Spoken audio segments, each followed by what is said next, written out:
Hiya, and here is Alice through the plug hole, the kitchen sink effect. I actually have quite a lot of washing up to do, so there's going to be a major balancing effect, because yesterday was a gloriously hot summer's day, and quite frankly I didn't want to do any housework and opted to job hunt, for I'm a freelancer. At the moment I've got a few days work, but next week my diary is empty, and I suppose I'm facing what many actor faces or freelancer, where you look ahead into the world and go, ooh, and then you find that you have pages of blank, and then you start to freak out because you need to earn money. I suppose we all need to earn money. I especially need to earn money because it's just me, my son, and my mum, really, and I need to help them and support them and enable them to have nice times, because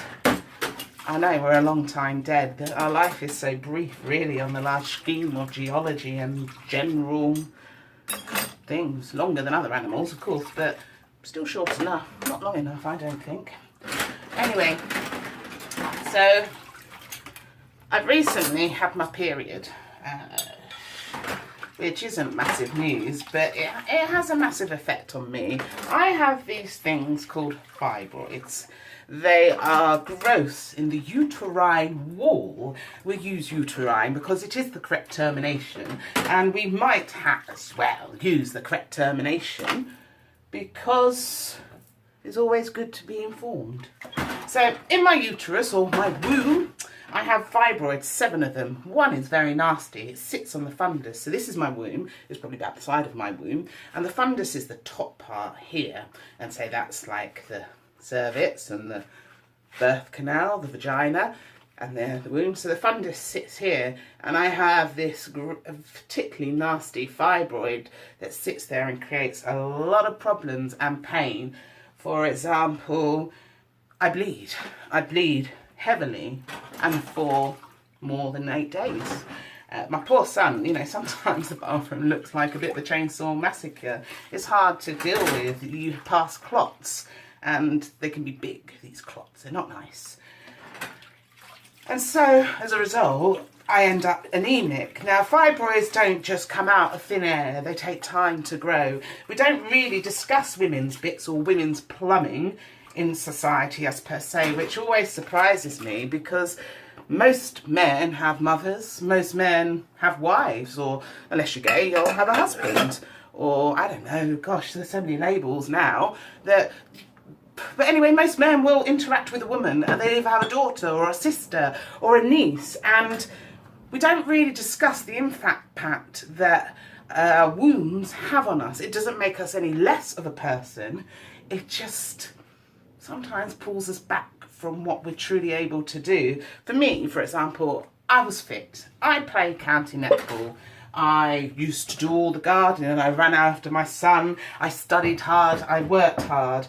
And then gradually and with time, these fibroids got nastier and my periods got heavier. And it got to the point where I had to use like incontinence pads to steam it. So you can imagine how much blood ends up disappearing, and so I end up anemic, and anemia is where you quite frankly do not have enough kind of iron or that hemoglobin, those lovely hemoglobins, those plumped up cells that carry around the oxygen to your muscles. And so it's kind of, I can't think of the right word, I want to say deliberating, but it's not deliberating, it's kind of holds you back, because part of you doesn't actually appreciate that it's just the sheer amount of blood you've lost that is affecting your tiredness, your mood, your enthusiasm for life, and you kind of think that you're just slightly going insane, or you're not as fit as you were, you're not as much as you were, you are less than you are.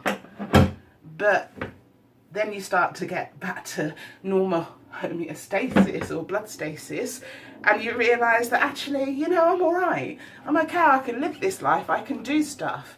And then the period comes, and so you live a journey of doing this, up and down, up and down.